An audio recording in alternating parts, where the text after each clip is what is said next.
الحمد لله رب العالمين، والصلاة والسلام على سيد الأنبياء وخاتم المرسلين وعلى آله وصحبه ومن تبعهم بإحسان إلى يوم الدين.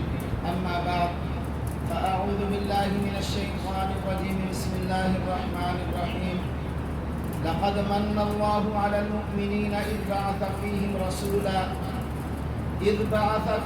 رسولا من أنفسهم يتلو عليهم آياته ويزكيهم ويعلمهم الكتاب والحكمة وإن كانوا من قبل لفي ضلال مبين. وقال رسول الله صلى الله تعالى عليه وسلم: يا أيها الناس إنما أنا رحمة مهداة، أو كما قال عليه الصلاة والتسليمات. صدق الله وصدق رسوله النبي الكريم. درود پاک پڑھ لیجیے. اللهم صل على محمد وعلى آل محمد كما صليت على إبراهيم وعلى آل إبراهيم إنك حميد مجيد. اللهم بارك على محمد وعلى آل محمد كما باركت على إبراهيم وعلى آل إبراهيم إنك حميد مجيد. محترم بزرگوں اور عزیز بھائیوں، ربیع الاول کا مبارک چاند نظر آ چکا ہے. آج تقریباً 10 تاریخ ہے. اس ماہ کا چاند نظر آتے ہی پوری دنیا خصوصاً بر صغیر میں مسلمانوں کے مختلف طبقات اپنی اپنی سوچ اور نقطۂ نظر کے مطابق رسول اللہ صلی اللہ تعالی علیہ وسلم کی دنیا میں تشریف آوری کا تذکرہ کرتے ہوئے ذکر سید کائنات کرتے ہیں. میرے بھائیوں بزرگوں، ذکر سید کائنات کسی زبان و مکان، کسی ماہ و سال کا محتاج نہیں ہے. یہ بہت پہلے سے جاری ہے اور انشاءاللہ ہمیشہ جاری رہے گا، کیونکہ اللہ رب العزت نے خود اعلان فرما دیا ہے: وَرَفَعْنَا لَكَ ذِكْرَكَ. اے حبیب، ہم نے آپ کے ذکر کو ہمیشہ کے لیے عمل کر دیا ہے. اور یہ بات بھی پیش نظر رہنا چاہیے کہ ہم جو محبوب کریم کا ذکر کرنے کا جو شرف حاصل کرتے ہیں یا محافل ذکر حبیب منعقد کرتے ہیں، یہ آقا کریم کی شان مبارک کو بیان کرنا میری گفتگو کی محتاج نہیں ہے، بلکہ آقا کریم صلی اللہ علیہ وسلم کے مبارک تذکرے سے میری بات کی شان بڑھ جاتی ہے. آپ کا ذکر خیر میری گفتگو کا محتاج نہیں. ہاں، آپ کا ذکر خیر میری گفتگو کی شان کو بڑھا دیتا ہے.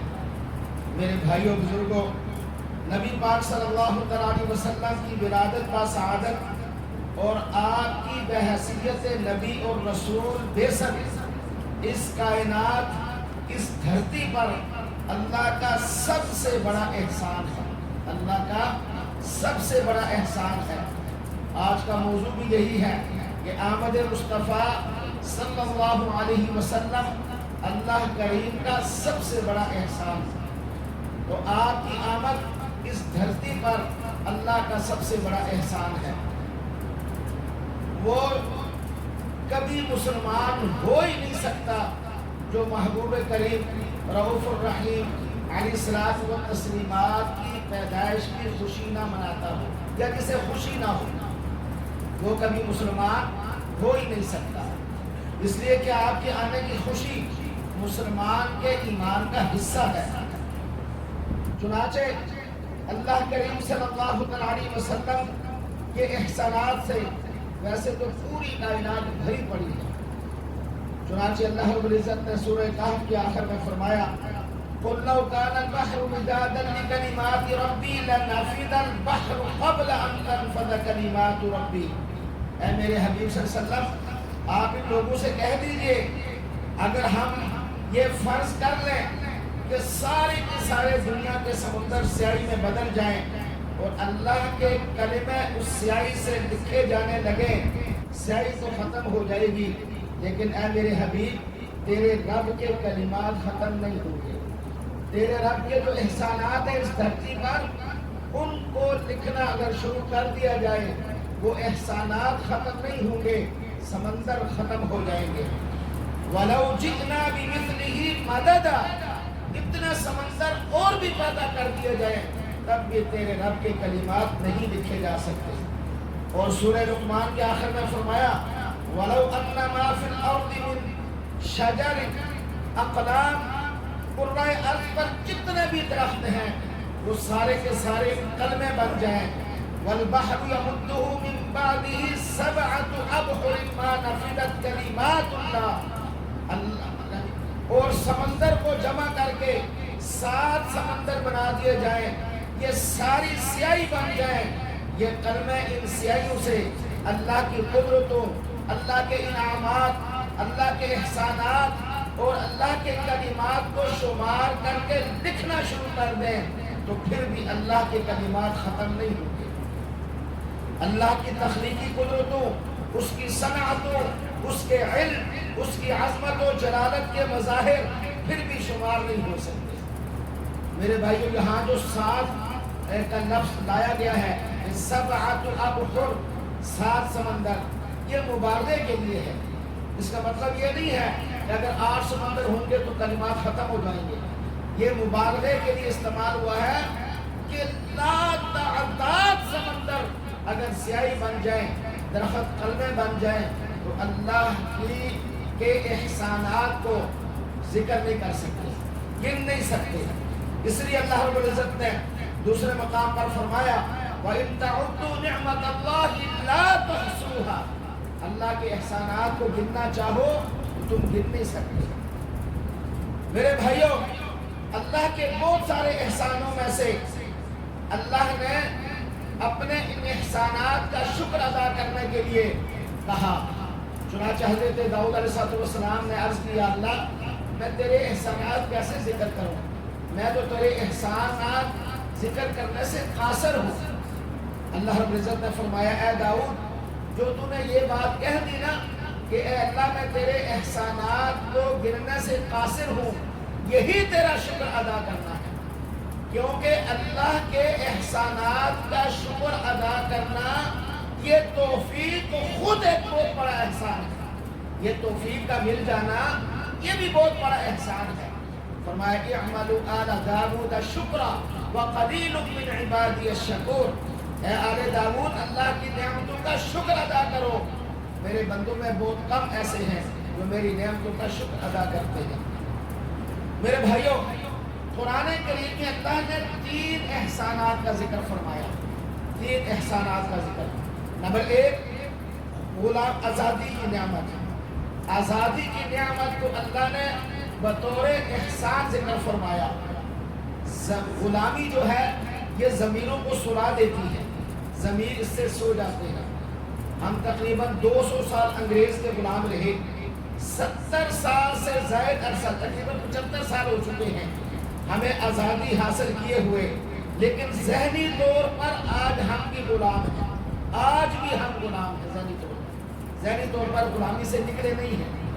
آج کی ہماری نوجوان نسل مغرب کی تقلید کرتی ہے، آج ہم کوشش کرتے ہیں کہ ہمارا ہر عمل انگریز کی طرح بنے، ہمارا ہر طریقہ انگریز جیسا بن جائے، ہم انگریز جیسے لگنے شروع ہو جائیں۔ آج بھی ہم ذہنی طور پر غلام ہیں۔ ہمارے ملک کا کنٹرول جن ہاتھوں میں ہے وہ پوری طرح سے اپنے رویے، اپنے برتاؤ، اپنی معاشرت، اپنی سوچ و فکر میں وہ ذہنی غلام ہے۔ میرے بھائیوں، آزاد ہونا یہ بہت بڑی نعمت ہوتی ہے۔ جسمانی آزادی کے لیے کوشش کی جا سکتی ہے، ذہنی آزادی کے لیے کوشش نہیں کی جاتی، تو یہ جسمانی آزادی سے زیادہ مشکل کام ہے۔ چنانچہ اللہ رب العزت نے قرآن کریم میں فرمایا وَلَقَدْ مَنَنَّا عَلَى مُوسَى وَهَارُونَ، ہم نے موسیٰ اور ہارون علیہ السلام پر احسان کیا۔ کیسے؟ وَنَجَّيْنَاهُمَا وَقَوْمَهُمَا مِنَ الْكَرْبِ الْعَظِيمِ، انہیں اور ان کی قوم کو غلامی کے کرب عظیم سے نجات دلائی۔ اسے آزادی کو بطور احسان ذکر فرمایا۔ دوسرا احسان اللہ نے قرآن کریم میں جو ذکر فرمایا وہ ہے ایمان کی نعمت۔ ایمان بہت بڑی نعمت ہے اللہ کی، اور اسے اللہ نے بطور احسان ذکر فرمایا۔ سورہ نساء میں فرمایا كَذَلِكَ كُنْتُم مِّن قَبْلُ اے صحابہ کرام علیہم الرضوان، تم بھی پہلے کفر و شرک کے اندر مبتلا تھے، فمن اللہ علیکم، اللہ نے تم پر احسان کیا کہ تمہیں ایمان جیسی عظیم نعمت سے نوازا۔ کچھ لوگ آئے، سورہ حجرات میں ہے، آقا کریم صلی اللہ علیہ وسلم کے پاس آ کر کہنے لگے کہ دیکھو ہم ایمان لائے ہیں، ہم نے آپ پر بڑا احسان کیا ہے۔ تو اللہ رب العزت نے فرمایا کہ یمنون علیک ان اسلموا، اے حبیب صلی اللہ علیہ وسلم، کچھ لوگ آپ کے پاس آ کر کہتے ہیں کہ ہم ایمان لا کر آپ پر احسان کر رہے ہیں۔ قل، آپ ان لوگوں سے کہہ دیجئے، ان سادوں سے کہہ دیجئے، لا تمنوا علی اسلامکم، آپ کا اسلام لانا مجھ پر احسان نہیں ہے، اسلام لا کر میرے اوپر احسان نہ جتاؤ، بل اللہ یمن علیکم ان ہداکم للایمان، احسان تو اللہ نے تم پر کیا ہے کہ تمہیں ایمان جیسی ہدایت نصیب فرمائی۔ یہ اللہ کا تمہارے اوپر احسان ہے کہ تمہیں ایمان جیسی عظیم دولت سے نوازا، تم نے کیا احسان کیا ہے۔ اور تیسری بڑی نعمت، اب توجہ سے سنیے گا، تیسری بڑی نعمت جو اللہ کے خزانوں میں سب سے بڑی اور عظیم نعمت ہے، جو اللہ کے خزانوں میں یکتا ہے، اس کے خزانوں میں اس کی کوئی دوسری مثال نہیں ہے، یہ در یتیم جو ہم کہتے ہیں نا، اس کا معنی یہ نہیں ہے کہ والد کے بغیر جو یتیم ہوتا ہے، یتیم کا معنی ہے اکیلا، اکیلا، اور در یتیم کا معنی ایسا موتی جو اللہ کے خزانوں میں بھی اکیلا ہے، جس کا کوئی مثل نہیں، کوئی دوسرا موتی نہیں ہے، وہ اکیلا، در یتیم اکیلا موتی جو اللہ کے خزانوں میں ہے، جس نعمت کے ذریعے نسل انسانی کو آزادی نصیب ہوئی، یضع عنہم اسرہم والاغلال التی کانت علیہم، جس نے آ کر انسانوں کے سروں سے بوجھ اور ان کے گلوں سے غلامی کا توق اتار دیا، جس نے انسانوں کو پستیوں سے نکال کر عزت اور تقریم بخشا۔ آپ کے تشریف آوری سے پہلے انسان مظاہر قدرت کی پوجا کرتے تھے، کبھی درخت کے سامنے جھک کے، کبھی گائے کے سامنے جھک کے، کبھی موتیوں کے مورتیوں کے سامنے جھک کے، کبھی سورج کے سامنے ماتھا ٹیک دیا، کبھی چاند کے سامنے ماتھا ٹیک دیا۔ آپ نے آ کر فرمایا کہ لوگوں لا تسجدوا للشمس ولا للقمر، مظاہرے جو اللہ کے مظاہرے قدرت ہیں ان کے سامنے مت جھکو، واسجدوا للہ الذی خلقہن، جس ذات نے ان تمام چیزوں کو پیدا کیا ہے اس کے سامنے جھکو۔ چنانچہ اللہ کے حبیب صلی اللہ علیہ وسلم نے آ کر مخلوق کو مخلوق کے سامنے جھکنے سے روک کے خالق کے سامنے جھکنے پر آمادہ فرمایا، اور فرمایا کہ ساری کی ساری کائنات کے بندے برابر ہیں، کسی کو کسی پر برتری نہیں ہے سوائے تقوی اللہ کے۔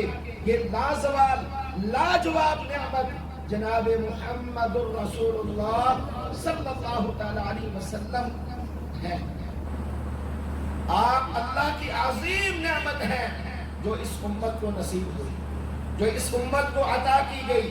چنانچہ اللہ نے تیسری قرآن کریم میں فرمایا لقد من اللہ علی المؤمنین، ہم نے صاحبان ایمان پر احسان کیا ہے، اذ بعث فیہم رسولا من انفسہم، کہ ہم نے انہی میں سے ان کو وہ رسول عطا کیا جو کائنات میں سب سے نرالا، جس کی نبوت اور رسالت آفاقی اور یونیورسل ہے، جسے اللہ اپنی ذات اور صفات، توجہ، جیسے اللہ اپنی ذات اور صفات میں وحدہ لا شریک ہے، اسی طرح اس کی مخلوق میں اس کا مصطفیٰ بھی اپنی ذات اور صفات میں وحدہ لا شریک ہے۔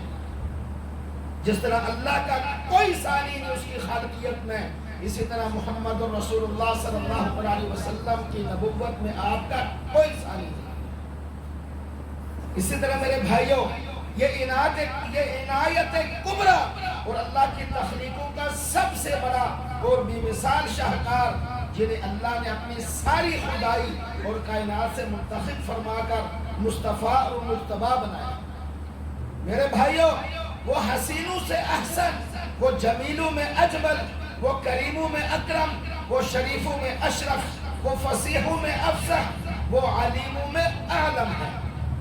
ایک شاعر نے جبریل علیہ السلام کی زبان مبارک سے یہ کہلوایا، جس کا مفہوم یہ ہے کہ میں نے آفاق میں بہت سارے حسین و جمیل لوگ دیکھے ہیں، لیکن اے آقا تو سب سے نرالا ہے، تیرے جیسا کوئی حسین و جمیل میں نے دنیا میں نہیں دیکھا، بلکہ آفاق میں نہیں دیکھا۔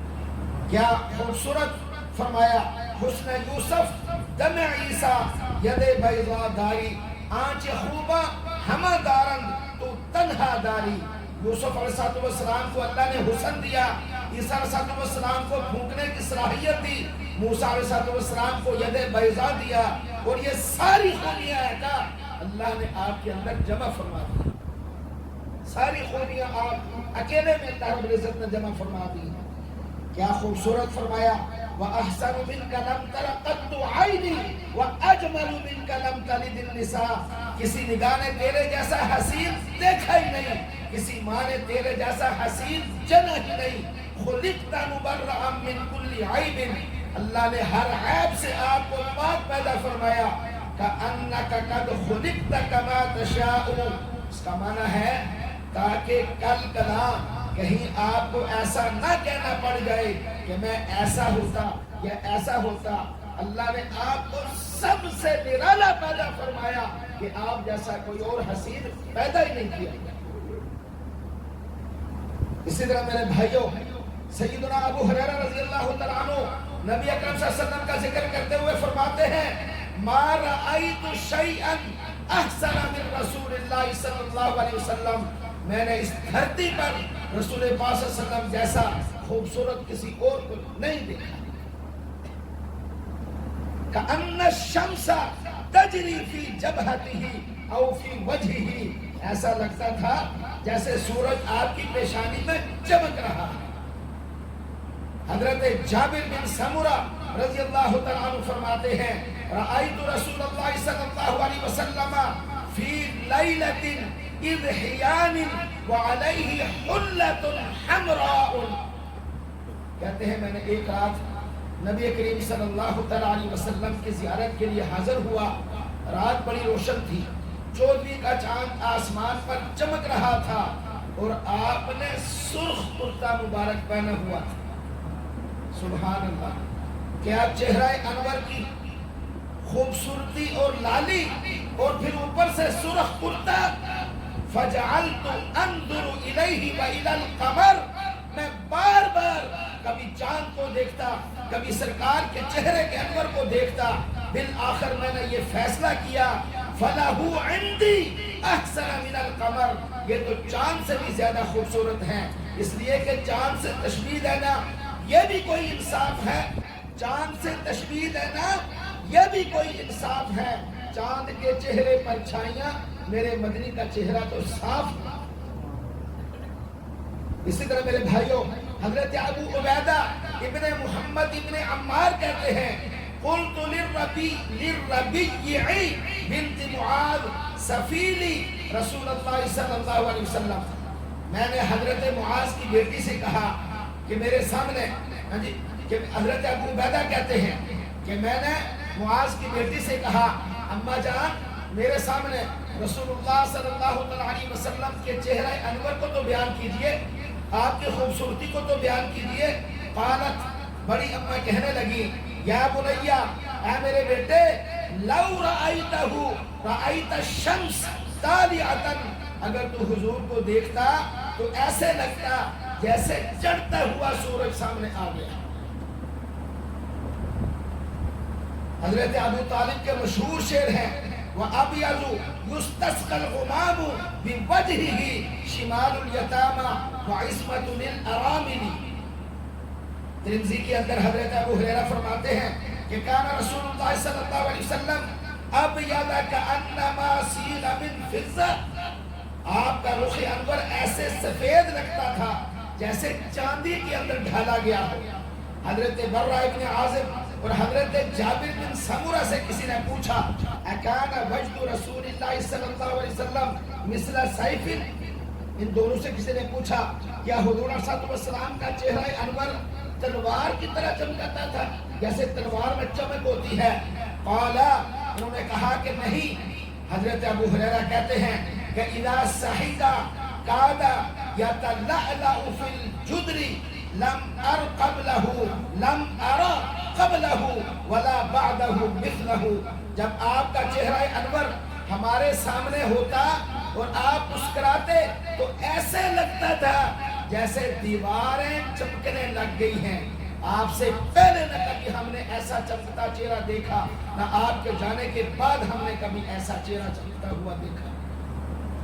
امی عائشہ صدیقہ رضی اللہ تعالیٰ عنہ فرمایا کرتی تھی کہ میں آپ کے چہرہ انور سے اپنے حجرہ مبارک میں سوئی تلاش کر لیا کرتی تھی. سوئی گم ہو جائے آپ کے چہرہ انور سے میں اسے تلاش کر لیتی تھی. میرے بھائیوں، وہ کیسا حسین و جمیل اللہ نے نبی پاک صلی اللہ علیہ وسلم کو پوری کائنات میں مصطفیٰ اور مجتبیٰ بنایا. اور میرے بھائیوں، آپ کو مبارک ہو کہ آپ کے صدقے سے آپ کی امت کو بھی باقی ساری امتوں پر مصطفیٰ اور مجتبیٰ بنایا. وَجَاهِدُوا فِي اللَّهِ حَقَّ جِهَادِهِ وَاجْتَبَاكُمْ. جس طرح اللہ نے اپنے پیارے حبیب کو مصطفیٰ اور مجتبیٰ بنایا، اسی طرح اللہ نے اپنے پیارے حبیب کی اس امت کو بھی مصطفیٰ اور مجتبیٰ بنایا. کہا یہ امت اپنے آقا کریم کی فضیلت کو سمجھ لے، اپنے آقا کریم کی شان کو سمجھ لے، تو پھر یہ مغرب کی نقالی نہ کرے.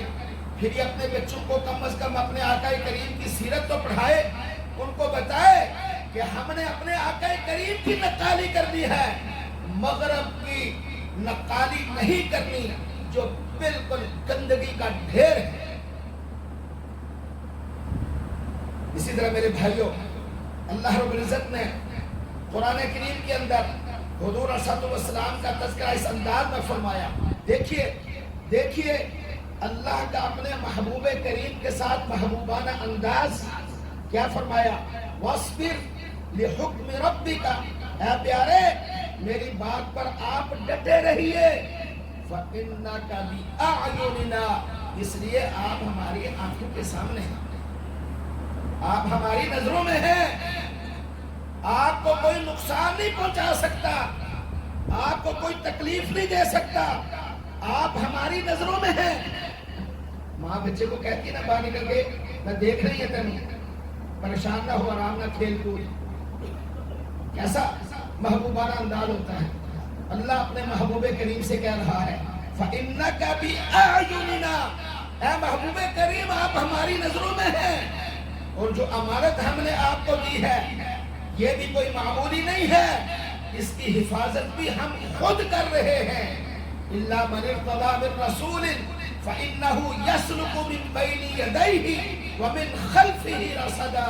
اے پیارے آپ کو ہم نے وحی کا نور عطا کیا ہے، آپ کے آگے پیچھے نگہبان دستے ہم نے حفاظت کے لیے خود مقرر کر رکھے ہیں، جو آپ پر آنے والی وحی میں کوئی کمی بیشی نہیں کر سکتے، آپ کو جانی مالی نقصان نہیں دے سکتے. چنانچہ دیکھیے اللہ رب العزت نے ایسا ہی کیا. اللہ نے اپنے محبوب کریم کا دفاع بھی کیا اور محبوب کریم پر اترنے والی وحی کا دفاع بھی کیا، اور اس قرآن عظیم کا دفاع بھی اللہ نے خود فرمایا اور قیامت تک اللہ فرمائے. میرے بھائیوں توجہ کیجیے، نبی پاک صلی اللہ علیہ وسلم کا جو تبلیغ کا دور ہے وہ 23 سالہ دور ہے. دعوت و تبلیغ نبوت ملنے کے بعد کتنے سالہ؟ 23 سالہ دور ہے. 3 سال خفیہ، 20 سال اعلانیہ. اس 20 سال کے اندر نبی پاک صلی اللہ علیہ وسلم پر 17 قاتلانہ حملے ہوئے. کتنے؟ 17 قاتلانہ حملے. پہلی دفعہ سنا ہوگا، 17 قاتلانہ حملے ہوئے جس میں آپ کو شہید کرنے کی سازش کی گئی. ہر مرتبہ اللہ نے حفاظت فرمائی. 9 حملے قریش مکہ کی طرف سے ہوئے، 3 حملے یہود کی طرف سے ہوئے، 3 حملے بدوی قبائل کی طرف سے ہوئے، 1 حملہ منافقین کی طرف سے ہوا، اور 1 حملہ شاہ ایران خسرو پرویز کی طرف سے ہوا. لیکن ہر حملے میں اللہ رب العزت نے اپنے محبوب کریم کو محفوظ رکھا، کیوں؟ کہ اللہ کا اعلان تھا واللہ یعصمک من الناس، اے حبیب کریم اللہ آپ کو لوگوں سے محفوظ رکھے گا، اللہ آپ کی حفاظت کرے گا لوگوں سے، چنانچہ اللہ نے محفوظ رکھا۔ پھر اللہ نے اپنے محبوب کریم کو حکم دیا فاصدع بما تؤمر، باہر نکلیے اور جو آپ کو حکم دیا جا رہا ہے وہ لوگوں تک پہنچائیے، لوگوں تک دین کی بات کو پہنچائیے۔ اس حکم کے نتیجے میں نبی پاک صلی اللہ علیہ وسلم حرم کعبہ میں تشریف لائے اور اعلان فرمایا قولوا لا الہ الا اللہ تملک العرب والعجم، اے مشرکین مکہ لا الہ الا اللہ پڑھ لو، عرب بھی تمہارا عجم بھی تمہارا، عرب بھی تمہارے زیر نگی آئے گا، عجم بھی تمہارے زیر نگی آئے گا، پڑھ لو لا الہ الا اللہ، قولوا لا الہ الا اللہ تفلحون، پڑھ لو لا الہ الا اللہ کامیاب ہو جاؤ گے۔ جب یہ اعلان کیا لوگ آپ کی ذات گرامی پر ٹوٹ پڑے، حملہ کر دیا۔ سیدہ خدیجہ رضی اللہ تعالیٰ عنہ کے بیٹے جو رسول پاک صلی اللہ علیہ وسلم کے منہ بولے بیٹے بھی تھے، حارث ابن حالہ، یہ آپ صلی اللہ علیہ وسلم کے دفاع کے لیے آگے بڑھے اور مشرکین مکہ کی زد میں آ کر تکلیفوں کے اندر یہ شہید ہو گئے، آپ کا دفاع کرتے کرتے شہید ہو گئے، اور یہ پہلے مجاہد ہیں جو ختم نبوت پر جنہوں نے شہادت جیسی عظیم دولت جن کے نصیب میں آئی، یہ پہلے شہید ہیں ختم نبوت پر۔ چنانچہ انہوں نے ناموس رسالت پر اپنی جان قربان کر دی۔ سن 2 ہجری میں عمیر ابن وہب مکہ مکرمہ سے چلتا ہے، اس کا بیٹا بدر کی لڑائی میں گرفتار ہو گیا تھا، اس نے ٹھان لی کہ نعوذ باللہ میں رسول پاک صلی اللہ علیہ وسلم کو شہید کروں گا ہر حال میں۔ یہ حرم کعبہ میں آیا اور صفوان وہاں بیٹھا ہوا تھا، عمیر ابن وہب اور صفوان یہ 2 ہی تھے، تیسرا اللہ کی ذات کے علاوہ کوئی نہیں تھا۔ انہوں نے آپس میں بات چیت کی، عمیر ابن وہب نے کہا کہ میرے اوپر کچھ قرض ہے، اگر تم میرے قرض کی ذمہ داری لیتے ہو تو میں جا کر محمد صلی اللہ علیہ وسلم کو نعوذ باللہ قتل کر دوں گا۔ اس نے کہا کہ ٹھیک ہے مجھے منظور ہے، میں تیرے قرض اپنے اوپر لیتا ہوں، تو یہ کام کر۔ اس نے اپنی تلوار زہر آلود کر کے اس کو لٹکایا، پوری تیاری کے ساتھ مکہ سے مدینہ روانہ ہو گیا۔ جب مدینہ پہنچا تو حضرت عمر رضی اللہ تعالیٰ عنہ نے اس کو دیکھ لیا، پوچھا بھائی کیوں آئے ہو؟ کہا جی ملنے کے لیے آیا ہوں۔ تو سیدنا عمر رضی اللہ تعالیٰ عنہ رسول اللہ صلی اللہ علیہ وسلم کے پاس گئے اور کہا کہ یا رسول اللہ صلی اللہ علیہ وسلم عمیر ابن وہب آپ کو ملنے آیا ہے۔ آپ نے کہا لائیے۔ رسول پاک صلی اللہ علیہ وسلم کی مجلس میں لایا گیا، آپ نے پوچھا یہ تلوار کیوں لٹکائی ہوئی ہے؟ تو کہنے لگا جی چھوڑیں، تلواروں نے ہمیں کیا دیا ہے، ایسے ایسی باتیں کرنے لگا نا۔ تو رسول پاک صلی اللہ علیہ وسلم نے کہا اچھا باقی ساری چیزیں چھوڑو، تم مجھے صرف یہ بتاؤ کہ حرم کعبہ میں تیری اور صفوان کی آپس میں بات چیت کیا ہوئی؟ وہ دھنگ رہ گیا۔ اللہ نے اپنے محبوب کریم کو بذریعہ وحی بتا دیا، کہا ساری باتیں چھوڑو، سب سے پہلے بتاؤ تیری اور صفوان کی آپس میں بات چیت کیا ہوئی؟ پریشان ہو گیا، دھنگ رہ گیا۔ کہا کہ میرے اور صفوان کے علاوہ کوئی شخص وہاں موجود نہیں تھا، آپ کو کیسے پتا چل گیا؟ کہا یا رسول اللہ صلی اللہ علیہ وسلم آیا تو آپ کو قتل کرنے کے لیے تھا، بڑھائیے ہاتھ اور مجھے اپنی غلامی کے اندر لے لیجئے اور پڑھائیے مجھے کلمہ لا الہ الا اللہ محمد رسول اللہ۔ کلمہ پڑھ کے مسلمان ہو گیا۔ سن 7 ہجری میں خسرو پرویز شاہ ایران کو حضور صلی اللہ علیہ وسلم نے خط لکھا، اس بدبخت نے اس خط کو پھاڑ دیا اور یمن کے بادشاہ فاران کو، یمن کے بادشاہ کو اس نے خط لکھا کہ رسول پاک صلی اللہ علیہ وسلم کو گرفتار کر کے میرے دربار کے اندر پیش کیا جائے۔ چنانچہ اس کے خط پر یمن کے بادشاہ نے 2 آدمی بھیجے، جو رسول پاک صلی اللہ علیہ وسلم کو نعوذ باللہ گرفتار کرنے کے لیے مدینہ آئے، وہ سیدھے آ کر آپ علیہ السلام کو ملے اور آ کر ساری بات بتائی۔ حضور صلی اللہ علیہ وسلم نے کہا کہ ایسے کرو، آج تم چلے جاؤ، کل آنا پھر بات کریں گے۔ چنانچہ اسی رات خسرو پرویز کو اس کے بیٹے نے قتل کر کے قبضہ کر لیا سلطنت پر۔ جب وہ دوسرے دن آئے اور آ کر رسول پاک صلی اللہ علیہ وسلم سے بات کرنے لگے تو آپ نے فرمایا جاؤ، تمہارے بادشاہ کو رات اپنے بیٹے نے قتل کر دیا۔ وہ بڑے حیران ہوئے کہ آپ کو کیسے پتا چلا، تینوں لمبا سفر اور کیسے آپ کو پتا رات قتل ہوا، کیسے پتا چلا؟ جب ان کو ساری حقیقت معلوم ہوئی تو انہوں نے بھی آ کے کہا یا رسول اللہ صلی اللہ علیہ وسلم ہاتھ بڑھائیے اور ہمیں کلمہ طیبہ پڑھا کر اپنی غلامی کے اندر لے لیجیے۔ میرے بھائیو، یہ ہے ہمارے آقا کریم، یہ ہے ہمارے پیغمبر، یہ ہے ہمارے رسول۔ آج ہم نے ان کی پیدائش کی خوشی میں کیا کچھ کر دیا ہے یہ مجھ سے آپ بہتر جانتے ہیں۔ صحابہ اکرام علیہم الرضوان نے آپ کی پیدائش کی خوشی آپ کی سیرت کو بیان کرتے ہوئے منائی۔ آپ کی سیرت کو، آپ کی صورت کو اپنے چہرے پہ سجایا، اپنے جسموں پہ سجایا، اپنے گھروں کے اندر نافذ کیا، اپنے 5-6 فٹ کے جسم کے اندر نافذ کیا اور سچا غلام ہونے کا ثبوت دیا۔ میرے بھائیوں، اللہ کے حبیب نے ہی فرمایا کہ احب البلاد الی اللہ مساجدها ابغض البلاد الی اللہ اسواقها۔ سب سے کائنات کے اندر بری جگہ اللہ کے ہاں بازار ہے، سب سے خوبصورت جگہ اللہ کے ہاں مساجد ہیں۔ آج ہم نے اللہ کی خوبصورت ترین جگہ مساجد کو ویران کر دیا اور اللہ کی سب سے ناپسندیدہ جگہ بازاروں کو آباد کر دیا۔ بازاروں پہ جھنڈیاں اور مرچیں اور بازاروں کے اندر جلوس اور کیا کچھ ان کو آباد کر دیا۔ جب مسجد خوبصورت جگہ سجانے کی باری آئی، مؤذن نے کہا آ جاؤ نماز کی طرف، آ جاؤ کامیابی کی طرف، آ جاؤ اپنے پیارے حبیب کی آنکھوں کو ٹھنڈا کرنے کے لیے، تو ہم نے کہا نہیں بھائی، ہم نہیں آتے، مسجد میں نہیں آتے، ہم اپنے محبوب کریم کا میلاد منانے کے لیے بازار سجائیں گے، گلیاں سجائیں گے، ہاں جی، مسجد میں نہیں آئیں گے۔ میرے بھائیوں سوچو، یہ ضد کے اندر اپنا ایمان اجاڑنا، اپنا آخرت ضائع کرنا کیا فائدہ ہے؟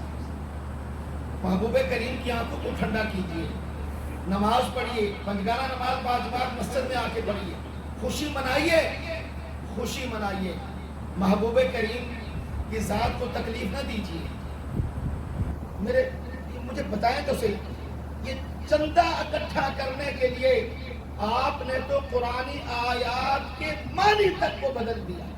آپ نے آقا کریم پر جو ہے نا وہ ان کے متعلق کر دیا کہ چندہ اکٹھا ہو جائے، لوگ اکٹھے ہو جائیں، لوگ آ جائیں۔ کل اللہ کو، محبوب کریم کو کیا منہ دکھائیں گے کہ وہ آیات جو آقا کریم کے بارے میں نازل ہی نہیں ہوئی، وہ آپ نے ان کے متعلق لکھنا شروع کر دیا لوگوں کو صرف برگلانے کے لیے، چندہ اکٹھا کرنے کے لیے، ان ساری چیزوں کے لیے۔ میرے بھائیوں، محبوب کریم نے تو جہاد پر جاتے ہوئے فرمایا تھا کہ راستے سے ہٹ کر بیٹھنا ہے۔ آپ راستوں کو بند کر کے کیا محبوب کریم کو راضی کر رہے ہیں؟ آپ گلیوں کو بند کر کے محبوب کریم کو راضی کر رہے ہیں؟ اور ظالموں، اس سے بڑھ کر اور کیا ظلم ہوگا؟ پچھلے سال آپ کو پتا ہوگا ملتان میں انہوں نے جلوس نکالا، اس کے اندر ایک لڑکی کو، اس کو ڈینٹنگ پینٹنگ کر کے، ہاں جی ایسا اس کو بٹھایا تختے کے اوپر، کہا یہ حور جا رہی ہے۔ وہ اس سے بڑی بھی کوئی گستاخی ہے؟ کافر گستاخی کرے تو ہم کہیں گستاخی، ہم خود کریں تو وہ ادب ہے، وہ گستاخی نہیں ہے۔ اور بعد میں پتہ چلا اس بیچاری کو پیسے بھی پورے نہیں دیے اور وہ خبروں کے اندر آتا رہا جو اس کے طے ہوا وہ پیسے ہی نہیں دیے۔ وہ بیٹیاں بچیاں جن کے لیے پردہ فرض ہے، ان کو آپ بٹھا کر بازاروں کے چکر لگا کے کہیں کہ ہم عاشقان رسول ہیں، انڈیا کے گانے لگا کر وہاں دھمالے ڈال کر کہیں کہ ہم عاشقان رسول ہیں۔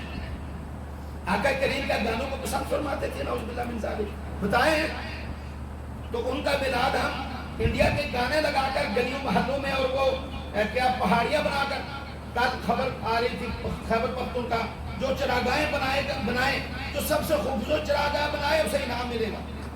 یہ ہے وہ ظالمہ یہی کہہ دیتا جو 40 دن آقا کریم کی آنکھوں کو ٹھنڈک پہنچانے کے لیے تکبیر اولیٰ کے ساتھ نماز پڑھے گا اسے انعام ملے گا. یہ ہے دین ہمارا. اب پہاڑیوں اور چراگاہیں ہمارے ایمان کا حصہ بن گئی، ہمارا محبت کا حصہ بن گیا. وہ بنائیں گے تو ہم عاشق کہلائیں گے، وہ نہیں بنائیں گے تو نہیں کہلائیں گے. کس طرف چل پڑے ہیں میرے بھائیوں؟ کہاں چل پڑے ہیں؟ کیا محبوب کریم کا میلاد منانے کے لیے دیگے اور چندے اور یہی بس رہ گئے ہیں؟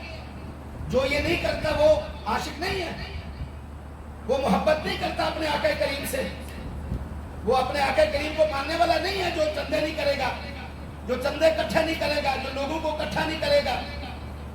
میرے بھائیوں سوچیں کہ محبوب کریم کا میلاد صحابہ نے کیسے منایا، کیسے اپنے جسم کے اوپر ان کی سنتوں کو نافذ کیا، اپنے گھروں کے اندر نافذ کیا، ان جیسا چہرہ بنایا، ان جیسا لباس پہنا، اٹھنا بیٹھنا چلنا پھرنا ان جیسا کیا. یہ ہے محبت. اور خود آقا کریم صلی اللہ علیہ وسلم نے فرمایا من احب سنتی فقد احبنی ومن احبنی کان معی فی الجنہ. من احیا سنتی فقد احبنی ومن احبنی کان معی فی الجنہ. جس نے میری سنت کو زندہ کیا اس نے مجھ سے محبت کی، جس نے مجھ سے محبت کی وہ جنت میں میرے ساتھ ہوگا. جس نے میری سنت سے محبت کی اس نے مجھ سے محبت کی، جس نے مجھ سے محبت کی اس نے میرے ساتھ وہ جنت میں ہوگا. کسی کو منع نہیں کرتے ہم، جو جس کا دل چاہے کرے. لیکن اللہ کے لیے آقا کریم کی سیرت کو پڑھ کر، صحابہ کرام کے طریقوں کو پڑھ کر ذرا سوچے اپنے گریبان کے اندر کہ ہم جو کر رہے ہیں وہ کیا آقا کریم سے محبت ہے یا خدا نہ خواستہ کہیں نافرمانی نہ ہو رہی. اللہ ہمیں جو پڑھا جو کہا سنا اس پر عمل کی توفیق نصیب فرمائے. سنتیں ادا کر لیجیے.